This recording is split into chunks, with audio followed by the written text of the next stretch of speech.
Welcome back to the OG Rivals podcast. I am one of your hosts here, Miles Teddick, the Packers fan on this podcast, and I am joined by newly MBA from USC, Sir Miguel Prado. Thank you. Congratulations, sir. Thank you, sir. Thank you. It feels great, Miles, to be back. Thank you for the warm welcome here. Is it safe to say it's season 2? Yes. Yes. I'm excited. It is. This is episode 1 of season 2. We're calling it the 2023 season. We'll just go by the year, make it easy, right? Yeah. So I pulled a quote by Mike Ditka.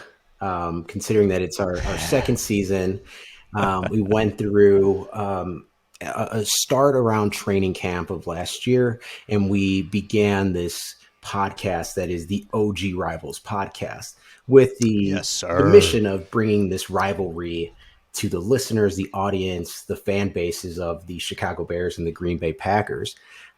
So the quote from Mike Ditka is, you're never a loser until you quit trying. And we're not going to stop trying to bring you this rivalry in this OG Rivals format where me and Miles go back and forth on all things that matter about both of these teams, this rivalry. Yes. Which is one of the greatest rivalries in sports. The OG of rivalries. That's what we're calling it. And, you know, I didn't even get to bring this up with you a minute ago, but, man, you and I now, without maybe acknowledging this before, are being expanded in this rivalry podcast because the Big Ten is welcoming in the USC Trojans, and in 2024 and 2025 the Badgers are clashing with the Trojans, dude, and we're just gonna add some helmets here. I think, you know, I think that would be, first of all, incredibly fun to see a matchup like that. I did before we hopped on here. I sent a message to my buddy who went to U of I, and it was a USC helmet and a U of I helmet that USC posted on social media of like, "Are you excited for this matchup?" That is going to be a great addition to the Big Ten, which, shout out to the Big Ten making the decision of that nature. And then not only that, but also UCLA is going in that same move. Yes. They're going into the Big Ten. They were a package deal. Speaking of rivalries, Miles, because the schools have value in that rivalry, right? So they said, hey, we want to be a package deal. Big Ten evaluated that and decided, obviously, that the almighty dollar would be a part of this deal as far as revenue from that audience. And so the USC Trojans and the UCLA Bruins are leaving the Pac-12 and going to the Big Ten. Woo! That's right. Exciting. Let's go. Yeah. Oh man, no, that I'm pumped. I obviously am a Big Ten fan, being a lifelong Badgers fan, because my grandfather, who played for the Packers, also played for the Badgers and coached for the Badgers. Anyway, there is history between those Southern California teams and the Badgers, and we are going to get to bring that back. And shout out to those two teams, man. USC and UCLA valuing their rivalry, because there's a couple of dopey teams here in Texas that didn't value their rivalry as epic as it was. And you know what? I think they both lost out for it, you know, but that's a topic for a different day. We're not going to give these wannabe rivals any more attention on this podcast, because this is the OG Rivals podcast. It is. We acknowledge real deep original rivals Well, here. let's play into that, Miles. Who do you think would be a rivalry that comes from the UCLA USC edition of the Big Ten? Give me a rivalry that you think actually develops into a legitimate rivalry. Oh, I mean, I think that we're already on it, man. I really believe that the Badgers and the Trojans, USC and Wisconsin, have a perfect opportunity to develop a rivalry there. And UCLA is probably positioned there as well. I feel like the caliber of team between USC and the Badgers is probably a little closer at this point. That UCLA kind of feels like a little bit of the, maybe like an Iowa equivalent, if I may there. But I really feel like, because, you know, the Badgers really have been not challenged as much in the Big Ten West, with mainly Iowa and Minnesota being the challengers there since the Big Ten split into the two divisions. And now you've got, I don't know if they're staying in these two divisions or how it's going to shake out, but I believe that USC and Wisconsin are going to remain in the same Oh, division. excellent. And that, I think, gives them great potential to develop into a rival. Because if you're not in the same division, you won't necessarily play each other every season, right? Like, so we don't, like, the Badgers don't play Ohio State every year, or Michigan every year, or Michigan State every year. So when you're not playing every year, you don't have that chance to develop the rivalry. I think USC and Wisconsin has rivalry written all over it, man. I'm here for it. So, as I was listening to you, Miles, the Big Ten starting in 2024 will eliminate the East and West divisions. Okay. So, the top two teams will face each other in conference championships just off of conference play. And I Ah, think, right, and I say this, my gut tells me that Ohio State is going to be licking its chops. Michigan's going to be licking its chops because I'm going to use an example here. So like Messi, right? Like he just signed with Miami's MLS team.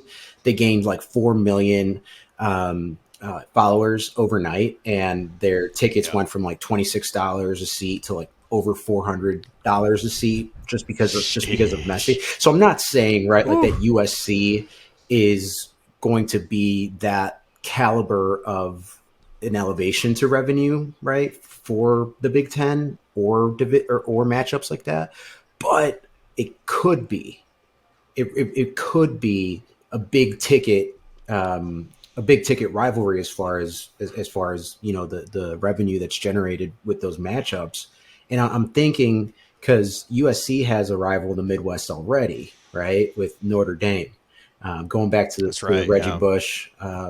Reggie Bush days, and Oh um, yeah. in the last season or two, Utah has really emerged as that thorn in your side rival, right? So Yeah. rivalries Yep. kind of taking off there, and obviously UCLA being the same city, right? They share the same city. There's that big rivalry there. I don't know. I really do. I don't know who's going to be the one. I think that the football needs to be played first, right? Right. And what happens in between the four lines is important. Um, but before we move completely into the Big Ten, the Colorado team got uh, Coach Prime, right? And so USC, that's a Man. Pac-12 matchup. They're going to play Coach Prime this year. What a shakeup he's delivering, man. Here we are. We got started off on our being back on the podcast, season 2, with some college football Oh talk gosh, can here. you could tell it's in I'm the not air. mad about Football's in it. the air. I'm not mad about it. I'm definitely not mad about it. Dude, Deion Sanders, though, Let's talk there's about it. there's some critics. There's some critics of what he's doing, and I totally disagree. I think he now that comes with the disclaimer that if Colorado's not one in whatever they were last One and year, you 11, win more than one. Was it 1-11? I believe so. Yeah. If you win more than one game, maybe there's some room to talk. But when you won one game last season, and this guy just came off of totally turning around, Jackson State. He's obviously, like, you don't need to list off Prime's resume. It's Deion Sanders, guys. Like, the man lives, breathes, and knows football. He's gonna come in there and he can identify who a good player is. And in a room of guys that only won one game, you're not going to have more good players than less, right? Like, you're going to have a lot of those guys leaving the room. That's what it is. Yeah. So I love it. I can't wait to see what happens on the field. Well, college football is completely different than it was 10 years ago, 5 years ago, with Oh this with the, yeah, with the yeah, transfer portal. I'm sorry. And so that's one thing I would say to your point of, they have a lot of growing to do before they get to like being, a contender in that division and that conference, et cetera. What I would say is because of the resume that Coach Prime has, and let's not forget USC last year, they were ranked in the top five. They finished in the top five as far as, the NCAA. And right. what I would say is you don't want to lose to Coach Prime this year. I don't care who you are in the No, Pac-12. You want to go and win those games, no matter who you are, especially if you're USC that's jockeying for the college football playoffs. no doubt, man. Don't don't give him time. This is the year that he's beatable. We'll say that, right? Yeah. Like, but you give him a couple years. These guys are in his system now. These are his guys now. That team is gonna be But just look dangerous. what he did at Jackson State. I mean, he put Yeah. the program for a historically black college has always been an important program. He really mainstreamed that program Yeah, he in did. just a few years, just a few seasons that he gave that ball club, that school, and a lot of talent going from Jackson State into the NFL tells you that there is a runway, right? Like there's a path to the NFL through Coach Prime, and I think that that Oh speaks for yeah. itself as far as the type of coach that he is and what he can do for a for a program. I know, and I have some buddies that are Colorado alumni, and they're amped up. I mean, Oh I yeah. don't know if you saw like the spring game footage, Miles, but they compared it side by side for last year, just one season ago, right? And it was just empty, beautiful stadium too. Oh They have yeah. the Yeah. mountains Of in the course. background, and then Right. they do the Coach Prime effect. Dude, it looked like a sold out game. And it's the spring game. Really. Yeah, they're Oh excited. my They are gosh. they are Well, you excited. gotta be as Deion Sanders, Yeah, that's man. Like big. I want to watch that guy. He is. I mean, he's one of the most entertaining football players ever. Yeah. And now he's entering that same territory as a coach. So, how do you not want to sign up for that ticket, man? Yeah. So yeah, maybe USC is leaving Pac-12 just in time. Just in time. I'm excited for college football. Obviously, that's starting in a few months here. But we had a nice little exciting off season and a nice draft and a Man, free agency period. Both our clubs. it's been eventful since the last time we talked. I don't know if anybody remembers, but I gave my official farewell to Rogers on the last episode, and he has since been traded. I think it's a good trade. I like how it shook out. I don't think that there's like any real big reaction to have to it. It was a pretty fair trade. It seemed like. I think all of Green Bay is counting the snaps to make sure he hits that 65%. Because that's what I don't know if you're familiar, but that's what determines if it's a first round pick or not with the next year's compensation. So we'll see. But I'm very happy. I'm excited to see what the Jordan Love era brings and all of the BS nonsense that Rodgers has done since he's left Green Bay has only confirmed all the stuff that we were talking about last season. He didn't give a shit, and we knew that. Like I was calling him out in the middle of the season. He looked like a dude that hated his teammates and hated his team. And Mister, well, when I'm all in, I'm all in. It great, good job, dude. You're demonstrating how much of a fraud you are now Oh by no, actually showing people what all in is. He's a fraud. He's fraud an allegations. egomaniac fraud. He's Oh a my fraud. goodness, it's happening on the OG Rivals podcast. Something, Well, something but I that told you, I had to have that goodbye so that people couldn't accuse me of just being a hater. I loved the guy, all right? He is at the very center of my Packers fandom, but he's a fraud. is He it. says these things and they're just ego things for him to say. Is this like a bad breakup, Miles? No, I'm pretty You're happy. I'm happy. You pretty think he's happy. I happy? am. Yeah, he's in the honeymoon phase. He's in the honeymoon Okay. phase. But Yeah, I when mean, he was games at a Taylor start, we'll Swift see. concert, wasn't he? Yeah, Yeah. yeah. Rumor has it he might be dating Taylor Swift Is now, that the rumor? which, I yeah, mean, I mean, Pat tune in to McAfee. the OG Rivals podcast, and you never know what kind of breaking news you're going to get. Yeah, man, that's the rumor. Hot rumor. I mean, do you go to a Taylor Swift concert 2 nights in a row if you're not, in pursuit? I mean, can you be a fan that just wanted to go to that concert? I mean, Yeah, like one yeah. night, but 2 nights in a row. That's Why two? that's commitment to the Seems that's excessive. commitment to the concert. Excessive Taylor Swifting. 15 Wait, yard wait, wait, wait. penalty. Hold on. Let's pump the brakes. It depends because wasn't he there team building? Were there teammates there, or uh, I was that just when he was saw. going around to like the Yankees game, the Mets game? Yeah, that's what I saw. I didn't see teammates at the Taylor Swift concert. I saw actor Miles Teller and some other people. I didn't see Oh, teammates. I think I didn't investigate that closely, okay, though. I could be okay. wrong. So when specifically speaking about the Taylor Swift concert, we can't confirm nor deny that there were teammates there, and he did go back to back. He Yeah, did back to back yeah. nights. Yeah, and Geez, cannot confirm can or you deny think teammates. of contrast here between what was the like darkness retreat, right? All Yeah, right, so the yeah, contrast Darkness between a Retreat. contrast retreat and a Taylor Swift back to back experience, like It's sold out like the arena. polar I'm opposite. sure there's like pyrotechnics. I mean, I don't know. I haven't checked it out, but I'm sure there's a lot going on, right? There's got to be strong Strong visuals. visuals. Yeah, Let's call it strong yeah, yeah, visuals. yeah. Compared to a darkness retreat for to contemplate your future. Oh my, I think a darkness retreat qualifies as weak visuals, oh very my weak gosh. visuals. What if I he? guess it depends on the shrooms, What if, though. You know, what if that's what he saw though? He's like, I need to get out of here and go to a Taylor Swift concert, and he just kept. He was coy. He's like, that's how I know I need to be a Jet.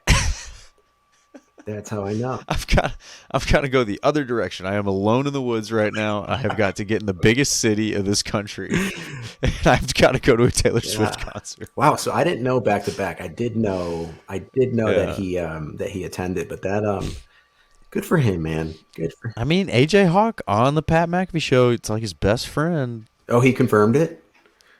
He's the one who started the rumor. Look, the rumor's traveling. The rumor is traveling. But even if they are, we wish him the best. So he needs to have 65% of these snaps 65%. for you to get the Yep. first round pick. That's what we need. Okay. That's what we need. So Okay. we're rooting for 65%. So this whole, calf injury at OTA nonsense, that's got to stop. He needs to get his shit together and, stop messing around. We So don't need to be hurting let anything. me ask you this. So we are in OTAs. We had the draft. We had mini camp. We had a what was it? An optional attendance on a mini camp. I think there was a voluntary. Voluntary. Yeah. Okay. Yeah. But now we're past that. We're at mandatory, right? Mandatory OTAs. Yeah. Yeah. Okay. So that's why we're jaded here because Rogers is over there at OTAs voluntarily saying, oh, I'm all in. Yeah. It's like, well, I thought you were all in last year when you fucking Whoa. disappeared for the off season. It is. It is Sorry. an ugly breakup. It is, folks. It's just like, dude, no, I think no. It's not the breakup. Because see, I'm not mad about the breakup. I'm happy about the breakup. We needed the He breakup. hurt you. I'm mad. I'm mad that he wasted last He season. hurt you. I'm mad that he wasted that season. I think that there was an opportunity for that team to be better than they were, and he wasted it by being a If dick. he plays 65% of the snaps, would you forgive him? Would it sweeten? Would it Totally, sweeten? 100%. Would it help with? You can even win a Super Bowl. Just give me the first round pick. I Would it don't help care. with the closure of losing 12? No. I'm already very happy about having 10 over 12. So I Really? have my closure. You Yes, you yes, no. feel that with conviction. You feel that with Totally, total conviction. Yes, absolutely. And I'll tell you why. First of all, team building in the Green Bay side of things right yeah. now is going phenomenal. I don't know if you noticed, but we picked up one of the greatest Olympic athletes ever in our fan family over here. Simone Biles is now Oh, part of the Packer family. congratulations! Congrats. Yes, sir. She got married to eventual free agent acquisition Jonathan Owens. So that is a new Packers safety. And we've seen confirmation by Instagram that Simone Biles is fitting in with the team very well. Okay. Not sure about her husband. Doesn't Yeah. matter. He's not an Olympian. Jokes. So Obviously, it does matter. But anyway, so much younger. This Packers team. yes, yeah. I think it's So great. much younger. And I was looking at this because I'm actually I'm already kind of cooking up talking points for our next episode. I'm looking at this receiver group because now the QB conversation is at least settled. We can't really have much more of a QB conversation until there's play on the field. The receiver room is going to be a hot topic because they are young, they are inexperienced. But I'm looking at that, and it's 21 to 25. Your youngest is 21, your oldest is 25. The room is young, very talented. The room is very, very talented, and I'm going to have some interesting points for us on the next episode about I think that. it's going to be interesting. We're getting in the I just think numbers. it's interesting the whole entire way through from OTAs until the playoffs are done, or the regular season's done, depending on the Packers' performance this year. I think every game, I believe he will be under the microscope. I don't want to give like For a sure. Trubisky type where like he couldn't drop back and every play was scrutinized, every read was scrutinized. I believe that that is what Jordan Love's in store for. I don't know if he necessarily has the ability to do that. I don't know. I don't know how he is. That's what we We got to got to find find out. out. Every game's going to be a find out moment. Every single. Pretty Yeah, much. and they But start. I think the Packers have the ability to protect him from that a little bit because they have good running backs and a good O line, and you have great athletes at receiver.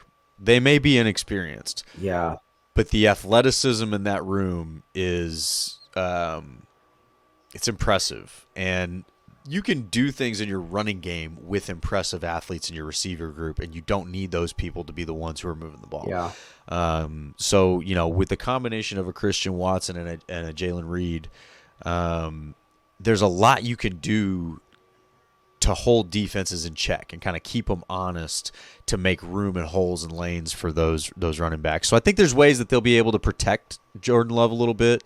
But also, I mean, the guy's been in the system for 3 years, and I think there's something that all of it's wait and see. Obviously, that's what everything comes down to. But you know, yes, he sat behind Aaron Rodgers. He got to see one of the best in the game to ever do it for 3 straight years, and how he does it, and study his craft, and all of that.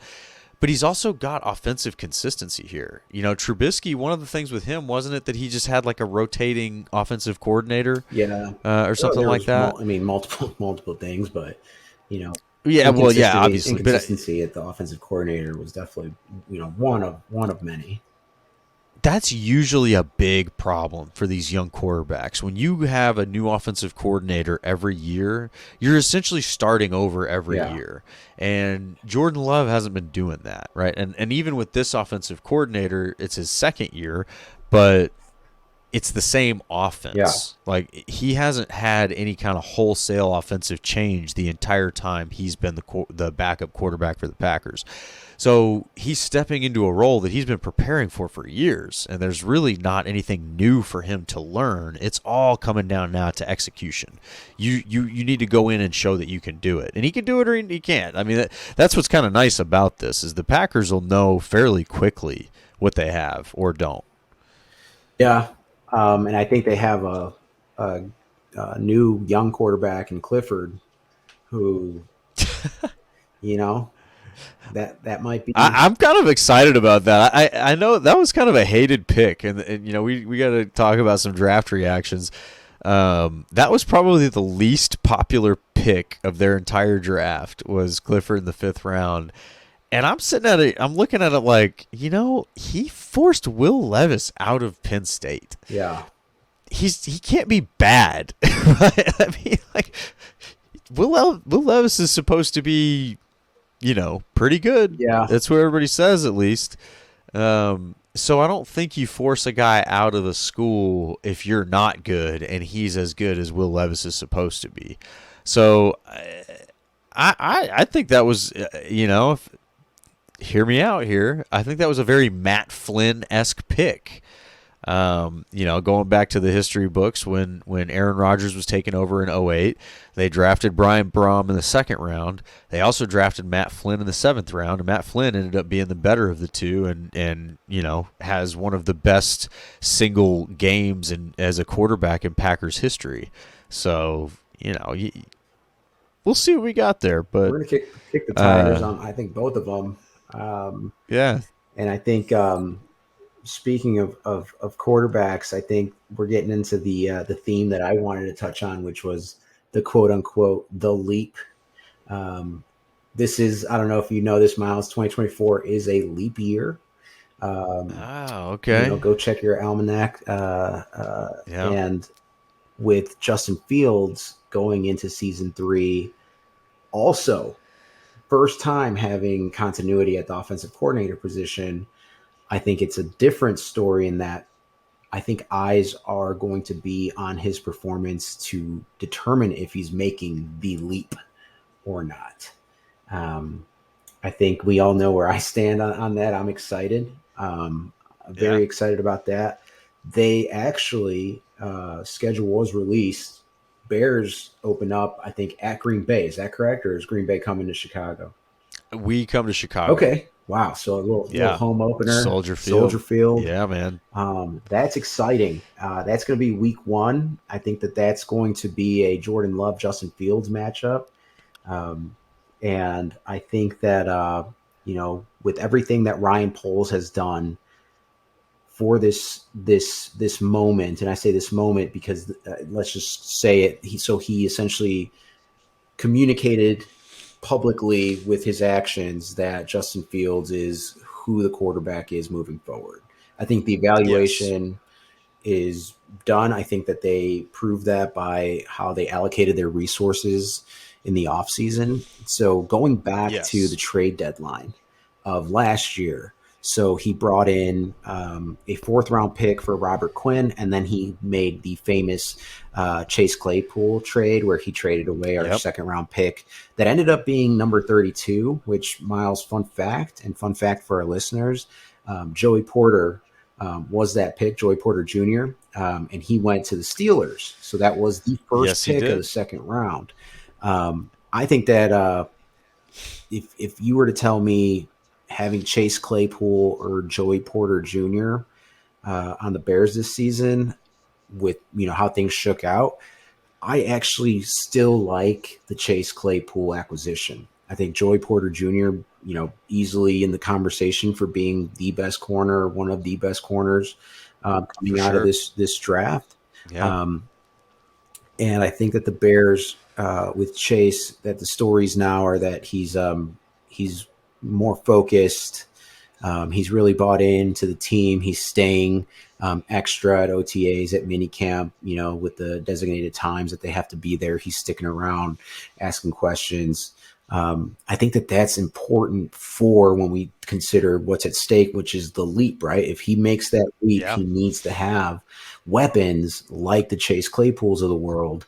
But let's not stop there, because he got another weapon in DJ Moore with Yes. that pick, and we talked about that, a little bit on this podcast. Also, he's a bona fide number one wide receiver. Yes. Don't buy Yes. into any of the any of the Twitter takes that would try to tell you otherwise. Please, he's a number one wide receiver in the NFL.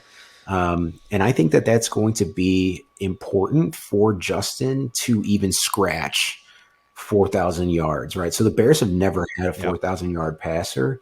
This Yep. this this is the most talent, easily the most talent since, the Brandon Marshall, Alshon Jeffrey, Matt Forte, Martellus. I think that's easy to agree Yeah, with. Yeah. because those were, pretty talented players when you talk about skill Oh yeah. positions, Oh that yeah. Jay Cutler had around him. And I think that now, with what you look at last year, what the roster looked like, who he was throwing the ball to, this is a significant upgrade. I can't stress that enough, Oh the yeah. upgrade in that wide receiver room, which I notoriously Yes. last year, I bet on that Bears wide receiver room over the Packers wide receiver room this year. Because our listeners already know that I'm a little crazy, right? I'm going to go again and just say, hey, the Bears You doubling flat down. out, flat out better wide receiver room than Green Bay. Well, see, here's the thing though: is this year when you say that having DJ Moore in the room, There's there's a legitimacy. lot more ground to stand on there. Yeah. Um, Whereas last year, Quantum St. Brown was receiver two. Man, Yeah. that wasn't a good place to But start.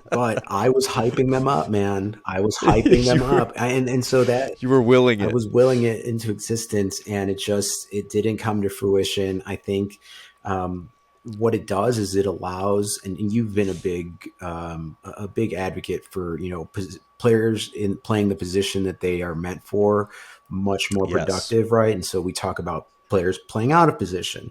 Well, this now, think about Chase Claypool having the ability to not have the pressure that he would otherwise have in a room without DJ Moore, where it's just him and Oh Darnell yeah. Mooney and maybe a couple, you know, mid-level free agency additions and maybe a couple rookies. It's completely different with DJ in the room, and Yep. what's important about that is I was looking back at when we acquired Chase, and I had tweeted something is Chase doesn't need to be the guy. He just needs to be a guy, is what I tweeted at the time. And he Yes. can be a Chicago superstar, right? Because Chicago loves its athletes, right? Athletes are beloved there. And you look at the Blackhawks 2010, 2013, Ooh, 2015, Patrick I King remember or that, man. yeah, Jonathan Taves, like these guys immortal, right? Like in the Yes. city. Yes. And I Yes. think if the Bears can put it together, Chase has an opportunity to really get this fan base to back him. And I think that DJ Moore again being able to make the plays that he's shown that he's able to make, and apparently they already have rapport, right, coming out of minicamp We'll and see. OTAs. It's just really refreshing to see that investments have been made at those positions. Oh yeah. No, and it's interesting to watch because from a Packers perspective, I don't want to see you guys getting better on offense, but yeah, I mean DJ Moore, he definitely allows that offense to do what it needs to do. When you mentioned it, it's guys playing the position that they're meant to play. So when you have like last year when Darnell Mooney was supposed to be receiver one, it's like, man, Darnell Mooney doesn't play the position that is receiver one. And it's not that he can't be the most talented receiver you have. It's just that by nature, that's not where he's best. Right. If you can have a DJ Moore, a Darnell Mooney, a Chase Claypool as your top three guys, they all have different skill sets, and it's going to allow them to just focus on doing what they're good at instead of saying, "Hey, man, I need you to shoulder this offense." Yeah. Like that's totally different. Well, so I believe that Darnell Mooney is in a contract year. I believe he's playing out the last year of his contract. Don't quote me on that. I have to double check that.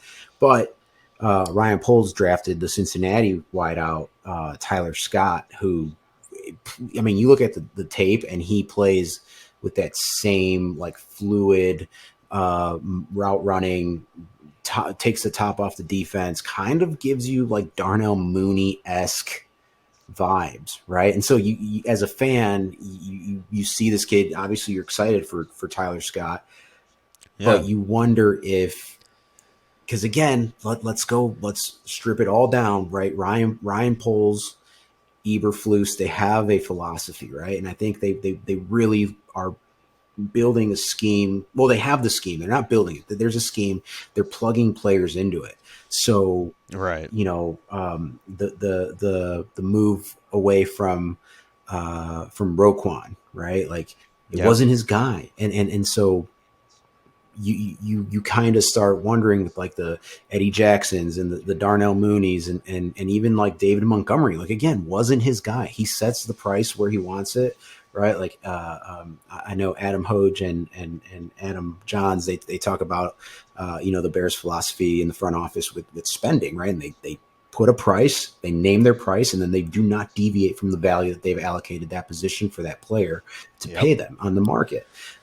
So I think that there is a little bit of uncertainty when it comes to Darnell Mooney because he's not, Ryan Poles' guy. So if he wants to go like test the market or really see like what his value is, like he knows that this year has to be a big number year, which it benefits the team, like it benefits the fans, right? It's like Oh yeah. you obviously want Darnell Mooney to be a Bear, like a forever Bear. You want that, but this team is like the roster has been evolving so much that you have to envision like a Bears team without Darnell Mooney, just like you have to Yeah. envision a Bears team without David Montgomery, right? Like these are decisions that are being made, and I think the team, like we talked about youth on the Packers side, like this rivalry, I feel like beyond the Aaron Rodgers, which is a part of it, it influences it, but with Yeah. like aside from that, I feel like this rivalry is entering a completely new era. Oh yeah. For sure it is. Well, and it's you get into the battles of the positions, right? Like it used to be, Rogers versus Urlacher or Urlacher versus Favre. And then you have these different positions battles evolve over time. Peanut Tillman was in there for a little while, causing havoc against guys, and I think those are the things that sort of define an era of a rivalry. Most recently, Rogers just calling himself the owner of Chicago, and I think that's Did you kind of you had to fair you had because to the get last that couple of in? years have been stinkers. Yeah, man. Yeah, Because there's a new owner in town. You guys got to show him around in week one. we'll He wants show to them see the around. facilities, I make think sure everybody's doing their jobs I and think we'll everything. show them around, Miles. So I think we will. but when you get into the teams that we have here, man, you've got so many new faces that are going to be facing off, right? There's the Love versus Fields element. I think that probably exists among the fans more than anything else. But then you're going to have Christian Watson against insert DB for Chicago. You're Yeah, going to have to deal with that for years to come, and which then DJ Moore against Jair Alexander. Dude, yeah. what a matchup. Let's Well, go. let's talk about who's going to be in Um, front of Christian Watson, right? Like very important to mention here. So Jalen Johnson, so he was absent from those volunteer, what's it called? What'd you say about? Yeah, OTAs. yeah, the OTAs. He missed them and comes back to the mandatory OTAs and essentially just says like, look, I was with my family, I was with my daughter. I can respect that. I can respect that For because sure. especially like if you look at it, just zoom out and it's not your favorite team. It's a business and Yeah. his business is him. His business is like his body, his performance, what he contributes on the field. And so I have no problem with him sitting out. I think what's important to mention, Miles, is like a culture, right? Like we mentioned that with these teams, and so the culture is he's there now when he needed to be there when it matters. Like when there's a story, he's there, which to me is a non-story, right? Like Yeah. he wanted to spend time with his daughter. He's going to be, I think, slotted across from Christian Watson for years to come. Go back to what I just said about Darnell Mooney. Not Ryan Poles' guy. He's coming up on a Yeah. contract year. Does he test the market? Does he take I think it would be a team friendly deal. I don't think that they're breaking the bank for anybody that they did not draft outside Yeah. of, right? The exception, not the rule. Justin Fields. I think if Justin, he comes out and he takes them, deep into a playoff run, or even, just 4,000 yards passing, et cetera. You have a quarterback, a young one at that. Yeah. You pay him, right? Yep. They're tough to come by. Yep. No, for sure, man. And that's I think the difference. But you even kind of analyze what it is you've got and what it is you're trying to get. And like you're saying, zoom out. When they trade Roquan, they have the vision of we're going to come back and plug in more than one player Yeah, here that adds value. So now you've got T.J. Edwards and you've got Tremaine what's the other Edmonds. one? Edmonds. Yeah, Yeah, Tremaine Edmonds. Not so to mention a Zach such Sanborn a or Jack Sanborn. yeah, it's just such a large human, dude. I'm talking about Tremaine Edmonds here, just like Yeah. just like long. like Yeah. lean, just a linebacker, like what you want your linebacker to be in Eberflus's system, right? Like covers Yeah. well. He's lighting people up, and I think that was Miles. I think that was the quote unquote free agent splash, Well, and right? Like and that that I was think is the responsible way to do it. yeah, You know, when you see the teams that are breaking the bank for a guy, it usually doesn't work out. It's not that it like sometimes doesn't work out. It usually does not work out. yeah, Um, and there's tons of examples of tons, that. tons, But when you look at that, like some of these, they're just not splashy. They're not sexy, but they are effective. And the Packers have done the same thing, right? They've had very kind of quiet free agent acquisitions that turn into all pros. yeah, Devondre Campbell, all pro. Keyshawn Nixon, all pro. Like, and these guys are, they're just like kind of afterthoughts when they brought them in. And so that's to me why I think that you see front offices separating themselves because they can get diamonds in the rough. They're truly evaluating talent. They're not just trying to feed off of some other source like, oh, they know how to evaluate players, so let's just take their cast offs. right. Talking to you, Well, Vikings. if they are cast offs, right? Like it's for a reason, right? Like Yeah, right. there's a Right. lot that goes into the player evaluation, and I would say if you strip a layer away, there's some egos involved too, right? Like you don't want to Oh admit that yeah. you fumbled the pick, right? No.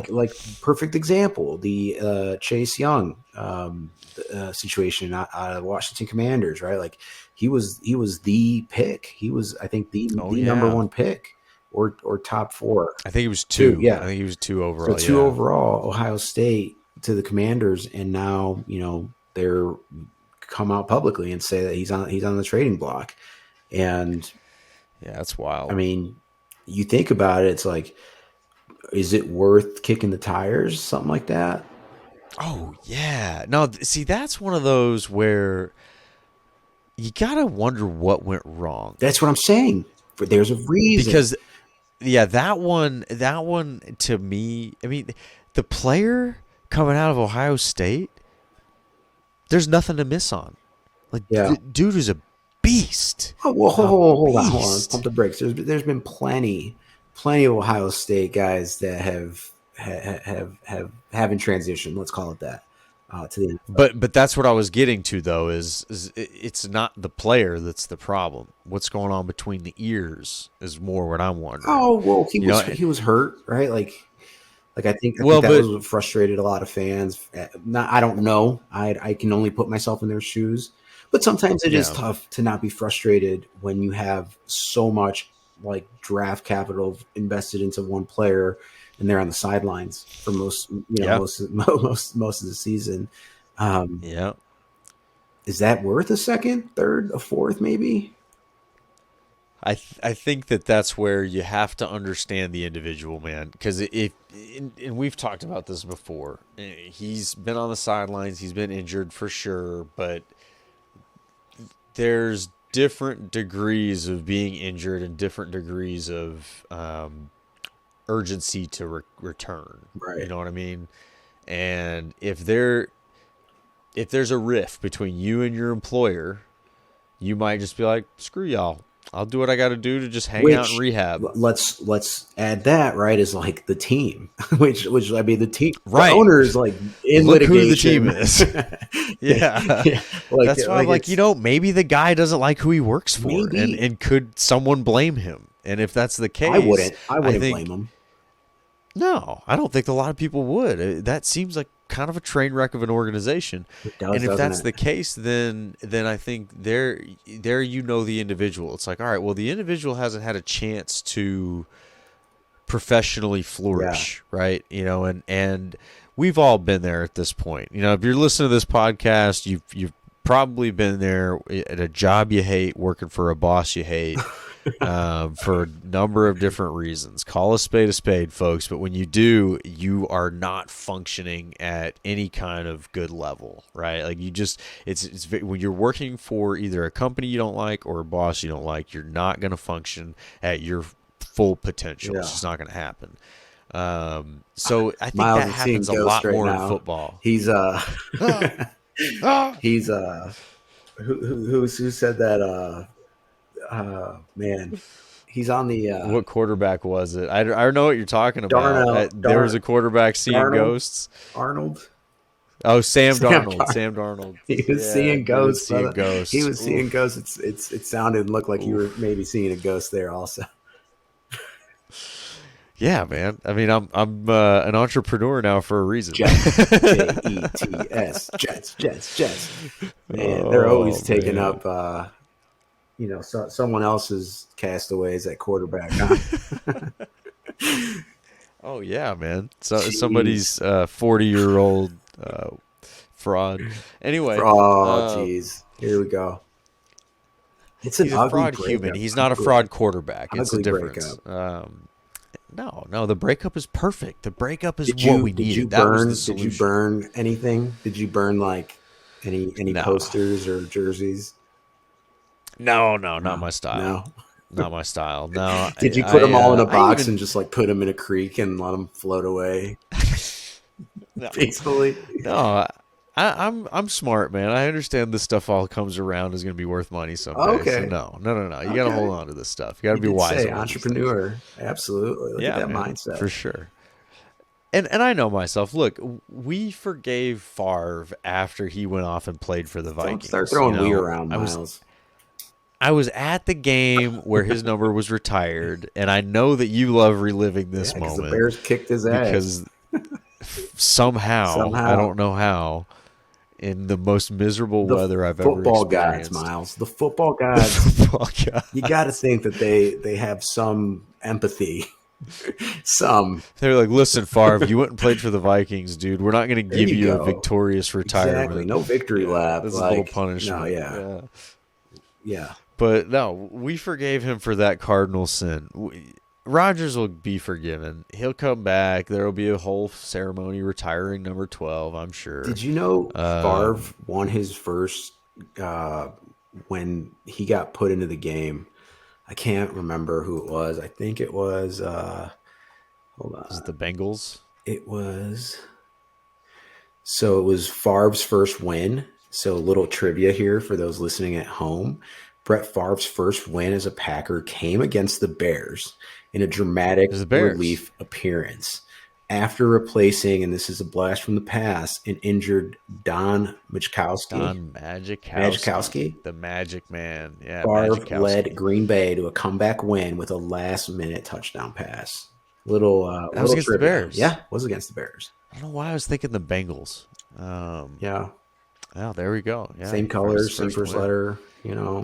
Yeah, Orange. yeah, that's fair. Yeah. It's in there. So I had a close let factor. me real quick throw this one in there, not to take us off track, but at the gym they were playing a 2004 matchup between the Bengals. Now you mentioned it, you kind of reminded me the Bengals and the Lions.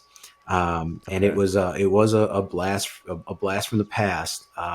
Seeing even like the ticker on the bottom, seeing like Dante Culpepper threw for 284 yards today, and Eli Manning, I think he was on the ticker too, taking Yeah, it back to as a rookie, man. 2004. I mean, football was Yeah. incredibly different. Let me tell you why. So I'm Yes. watching, and they hand off the ball to, I think it was Lewis or something, was the running back at the time um, for Cincinnati, and he hits a seam on the left side, left hash, runs upfield about 30 yards, gets caught from behind. Miles, the most obnoxious horse collar tackle, right? Like I'm talking like dude grabs the back of this man's like shoulder pads, and then you know the rest, right? Like gives Oh his body yeah. weight up. And I mean, we're seeing this guy's like entire legs like crumble from underneath him. And I'm just thinking to myself, like, whoa, horse collar. Like, and that's football that we grew up, right? Like, and you're thinking there's Oh gonna be a yeah, bunch of, like, dude. I was just thinking like instinctively because of how we're conditioned today, I'm thinking there's gonna be laundry everywhere. Oh yeah. Nope, they cut No, immediately that to the came in like a sidelines. year later. They cut Yeah. immediately to the sidelines. Everybody's like hooting and Oh hollering, man. like celebrating the run. Nobody's like trying to get the refs' attention. I'm just thinking, wow. I mean, if you ever get an opportunity to watch some of these old broadcasts, man, like the game has evolved. Like they took It the has. kickoff is basically RIP kickoff, right? Yes. Yeah. Yeah, Well, and think about it this way too. The way they promote the game has evolved quite a bit because even back in 2004, I believe the commercials for games coming up and Fox Football or whatever, they were all Ed Reed lights out hits, just destroying yep, receivers, just crushing them, dude. yeah. All of Ray Lewis just clotheslining people. They had the most gruesome hits in those promotions. And then somewhere a couple years later, they're like, "Oh, we're not supposed to like Well, celebrate that well, anymore." we know why. We know why. No, not the well, the well, yeah, the money. If you think It's of the because of the money. litigation, because It's the money, bro got, yeah. they got sued. They got taken behind the woodshed over CTE. So now when you Yep. watch those promotions, it's Patrick Mahomes dropping back and throwing a 75-yard bomb.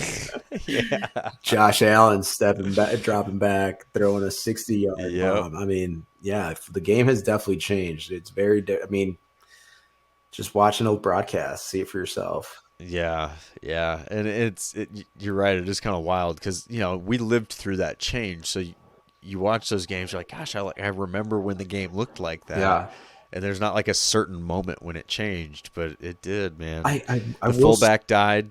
Yeah, We don't have a fullback does it anymore. seem faster? The game to me, the game like Oh yeah, feels faster. yes, Yeah, it is.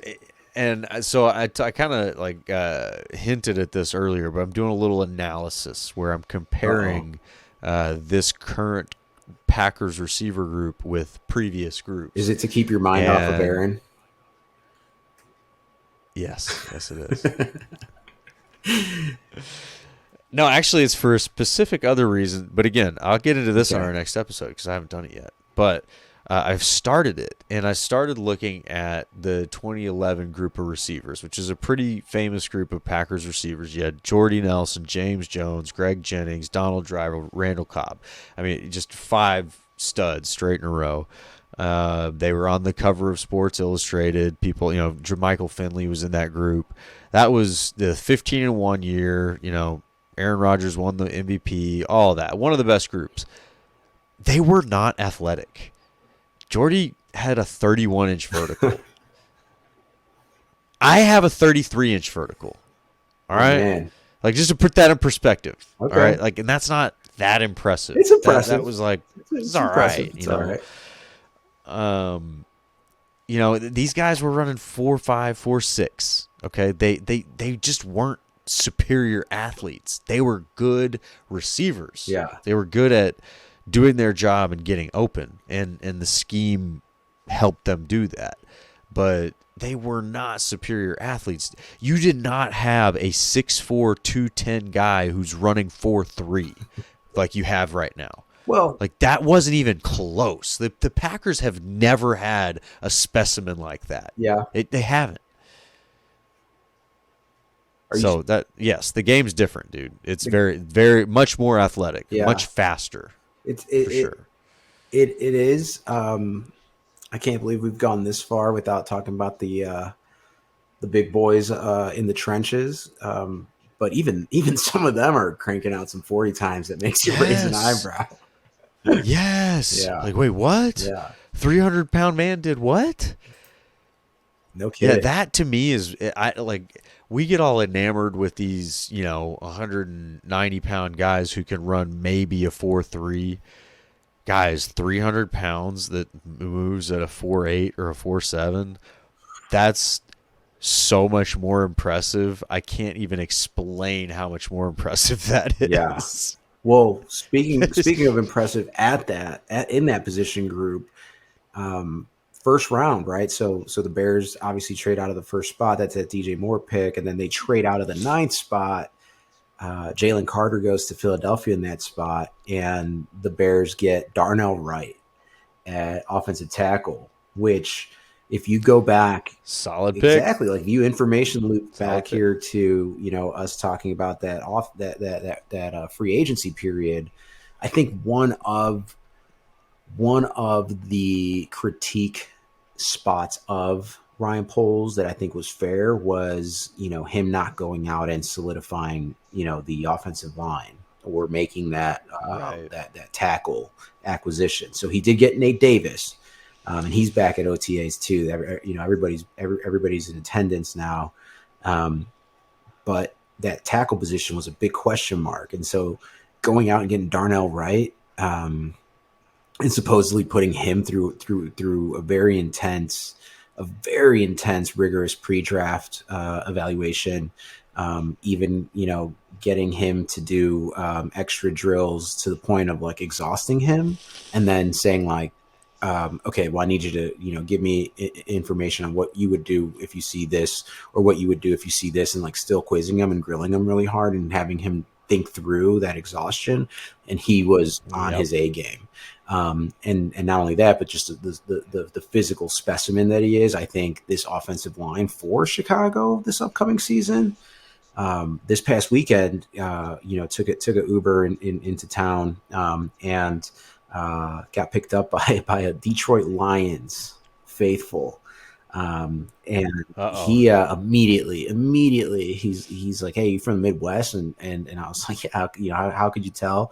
He's like, I could tell. oh. I could just from listening to you talk, and so he starts talking about the Lions and how much they've improved, and we're talking about Jahmyr Gibbs and Don yeah. Montgomery, and who the feature back is, what it's going to look like, um, and he tells me, he's like, yeah, I just I want to see Justin Fields make better decisions and make better reads. And so I just kind of let that marinate for a little bit.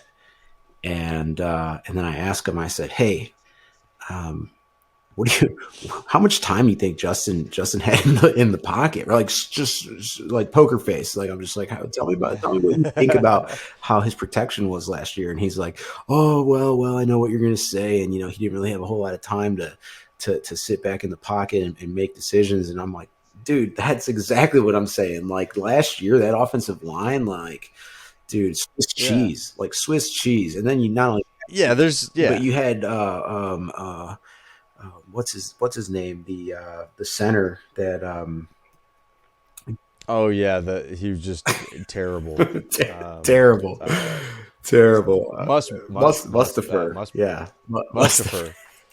I was gonna say Mustburger. I was like, no, that's the college game day guy. Oh Mustafer. my goodness, I don't want to be petty, but yeah, there were moments where you scratch your head and wonder what's going in between in between the ear pads there, the helmet.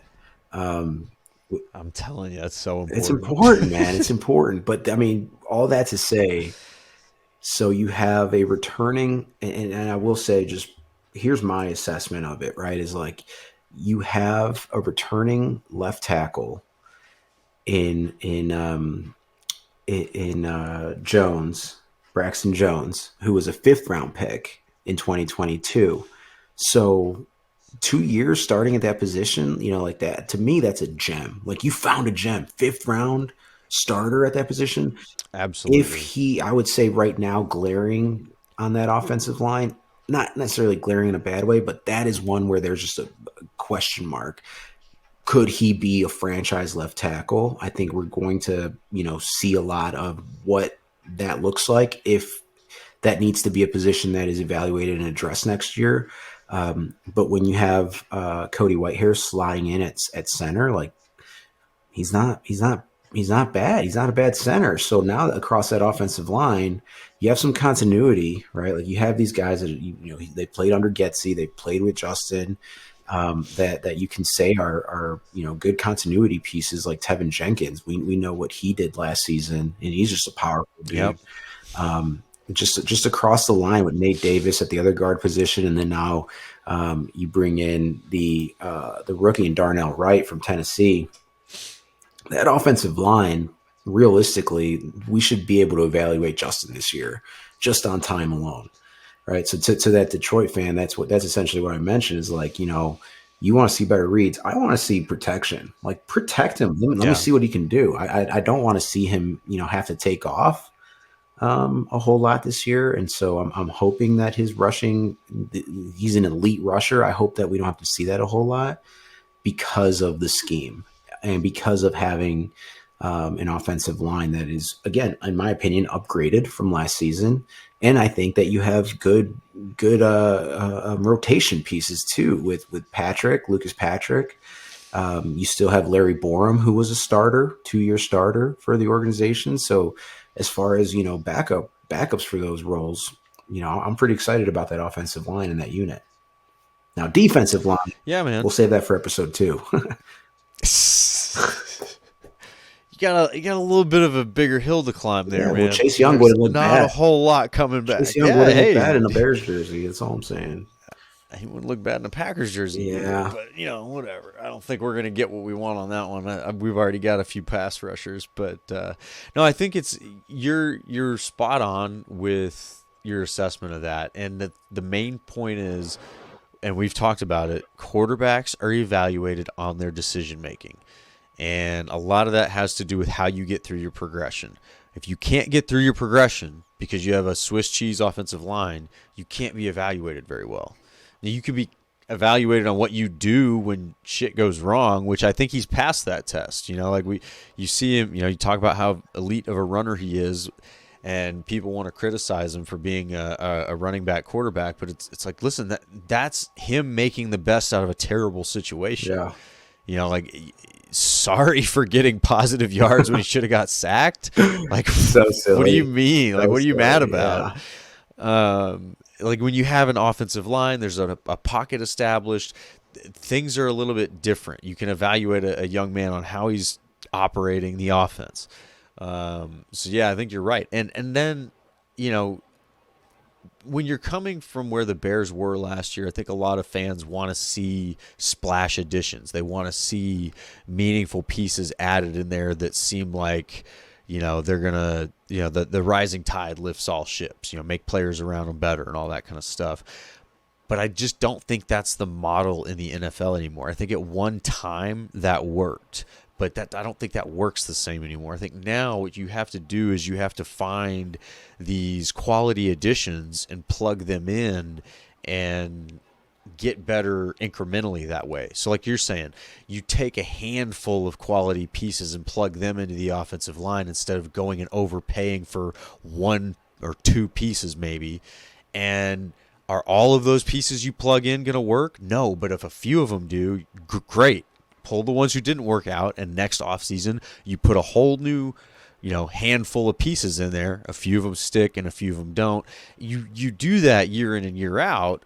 Now you're never without, a good healthy depth chart on your offensive line. And I say that because that's what the Packers have been doing. Like for the last now 5 years, it feels like. There was a point where Ted Thompson had drafted a really decent offensive line for the Packers, and they stopped. Like there was just like a gap after David Bakhtiari where they weren't bringing in very good quality offensive line, or maybe it was Corey Linsley was the last one. But there was a period of 5 years or so there where just no good offensive line additions, and you see what happens when that happens. It's not good. So now you've got the Packers doing the same thing where there's not really a whole lot of splash, but there's this consistent feed of quality players being put in there, and it feels like that's the Poles model right now. You can say the same thing about what he's done across the offense. Yeah. It's the defense I'd be worried about if I was a Bears fan right now. Well, I would say specifically, I'm not worried about the defense. I'm worried about the defensive line. And I know I said we can talk about episode 2, and I think it's worth talking about. And I say let's talk about it then because a lot of offseason left. Right. So that's true. Same point to like, was I worried about the tackle position, specifically the right tackle position during free agency, yes, I was a nervous wreck. And I selfishly, I would have liked to see that anxiety be addressed during that time, right? But I what can I do, right? So being patient as a fan. Here comes the draft. Darnell Wright, round one, number 10 overall.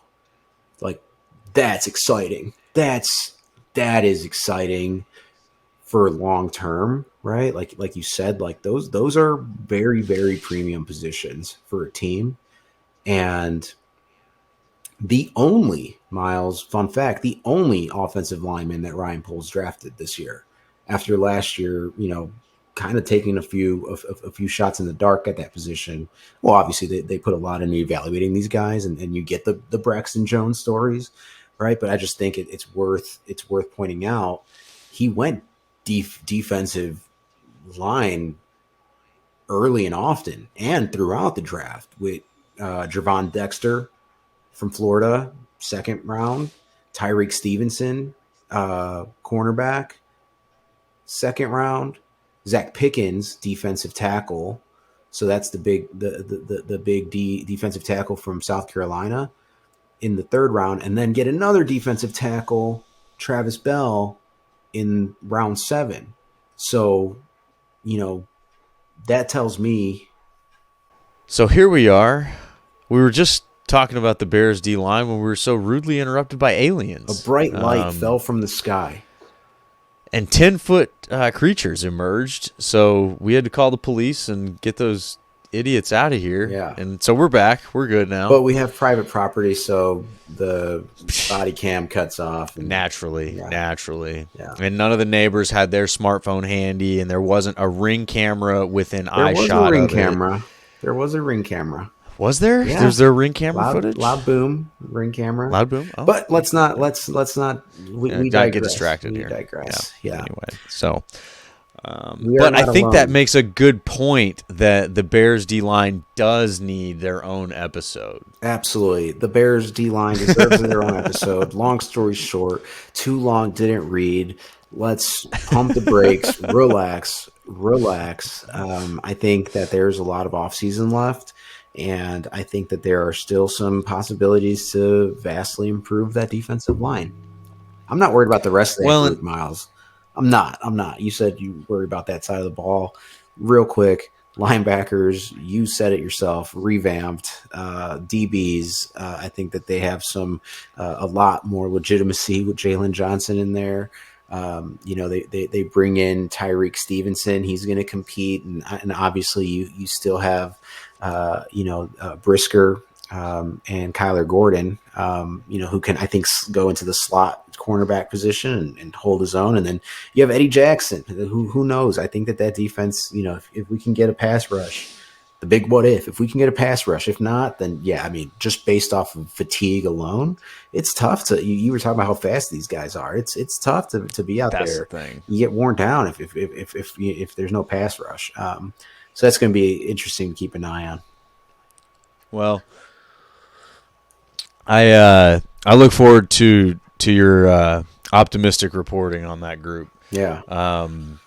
But I can't disagree with what you're saying, and I intend to make the same point about the Packers offense. The defense is different because there's established veterans on that side of the ball. But you got to allow room for these humans to grow each year. Like, these guys are right now. They're in the weight room. They're out there pulling sleds on the field. Like, they're getting stronger and faster over the next few months before we get into training camp. So guys are going to emerge that weren't there before. Guys going from year 1 to year 2 are going to show that they can compete where you didn't see them before. So yeah, I agree with you on that. Let's let ball play out and see what you end up with. But there's just not a lot of proof going into it. What a way to come back. Last time they gave him 2 minutes. So well, and so we get kicked off by the aliens again. So we're just getting this vibe that maybe this episode needs to come to an end. It's too good. It was too good. We were too good. Yeah.